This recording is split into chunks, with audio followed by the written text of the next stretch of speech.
Hi there, Zamir for NerdTube. These are my thoughts and spoilers of The Boys Season 4, Episode 7, The Insider. Now, before I start talking about this episode, let's talk about the controversy from last week's episode. Because it seems that a lot of people, and unfortunately, I do feel that some of these people might have been on my side of the political spectrum. I'm a bit of a lefty, just so people know. I love the fact that The Boys takes the piss out the right. But I think people on my side of the political spectrum might have been a little bit upset with this particular or last week's particular episode, poking fun at sexual assault.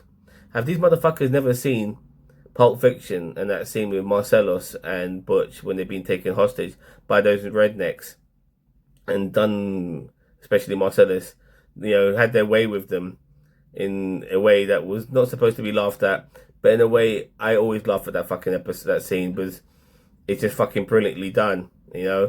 And it is played for laughs without a doubt, with that gimp and all of that. And they had a gimp in that Tech Night episode too. That whole scene in the basement felt like a homage to that scene in Pulp Fiction.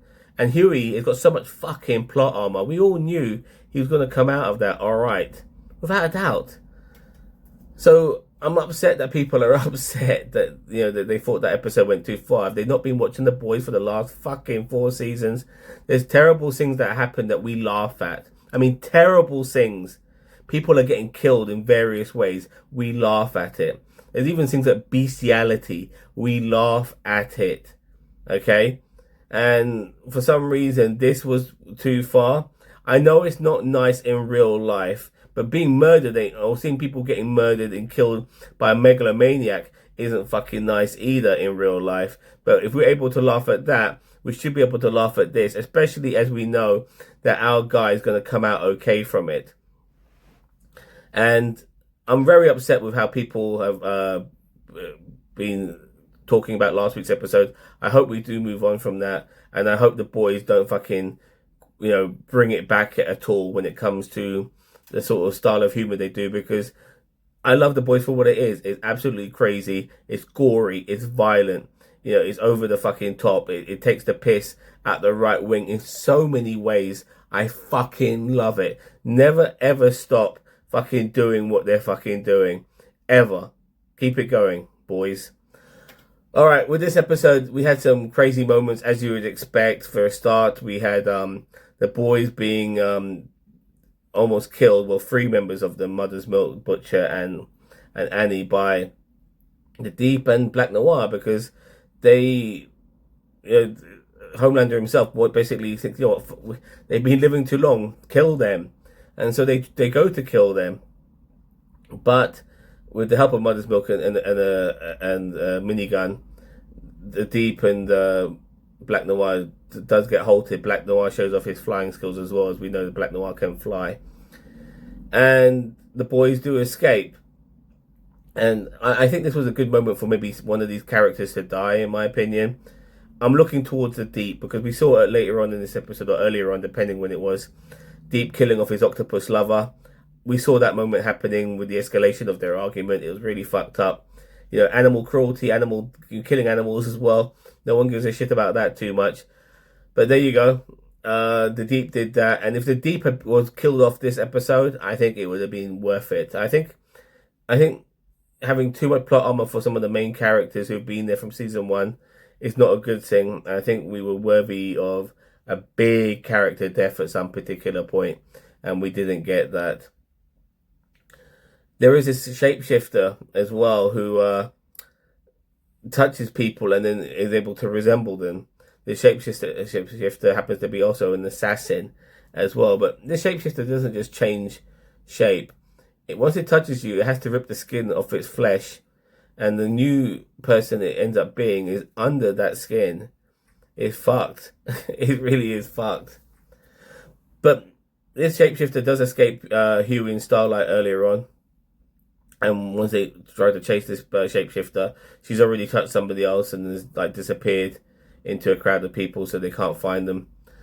But later on, the shapeshifter reappears by touching Annie at a bar, and then kidnaps Annie, sticks her in the basement, and we find out that the shapeshifter is looking like Annie and is with Huey. Now, This only came to light at the very end of the episode once we realised that it was the shapeshifter and not Annie all along, and then we got a little flashback showing you what exactly happened. So it was a nice little touch there. Ryan is on the Vort's version of Sesame Street, and the right-wing propaganda is on full swing, full display on the Vort's version of Sesame Street, hating on Antifa and making songs about black dobbing in your family. If you think they've done anything wrong, or they speak against the Seven or the government or anything along those lines, if somebody's on welfare, they should be dobbed in as well. When I say dobbed, I mean like grassed, ratted on, as the Americans would say, shit like that. It's real propaganda. Ryan doesn't like it, and the second time Ryan has to do some filming with these Muppets, the episode is live, and so he stops playing along and starts speaking how he really feels, but he doesn't get all the way. And this is a moment where Butcher, who's really on his last legs, sees Ryan really being the good person, his wife's son, so to speak, and he makes him really happy inside, because I think Butcher at one point was losing all hope, but especially with Joe Kessler constantly barking down his ear. But to see Ryan go against, Homelander, his real life father's wishes, made Butcher a lot happier. And even though Butcher passed out later on, I think this is a good thing for Butcher. I don't know how long he's got left, but he'll definitely be in season 5, and he'll probably die in that particular season. But Butcher needed that pick me up. That's for sure. Kimiko gets injected by the virus by the scientist that Butcher kidnapped earlier on, and it's a real fucked up, gross scene where Frenchie, who's back now, has to start carving through Kimiko's flesh as the virus crawls up her leg. He has to carve her fucking leg off before it goes to the rest of her body. Now, we know as it's Kimiko that her limb will grow back, and we do see that later on, but that carving through her leg in the first place, yeah, that was fucked. Especially as Kimiko can't make any noise, so she's just going, yeah, crazy, really crazy. And once again, has that gone too far for some people? Are we okay with that? Is that acceptable? Yeah, it's just a great scene. A-Train has been revealed as the mole. We all know that now as well. Homelander knows this. A-Train is taken off his tracker and hidden his family, so Homelander can't go after them. It'll be interesting to see what A-Train will happen to him now. But doing that heroic moment where he saved Mother's Milk from last week, who had some mental breakdown and took him to hospital, and one kid saw him be the hero that he never really was until that moment. Doing a heroic moment, it really, really made a change in A-Train. And I do believe he wants to be the hero now, a real hero.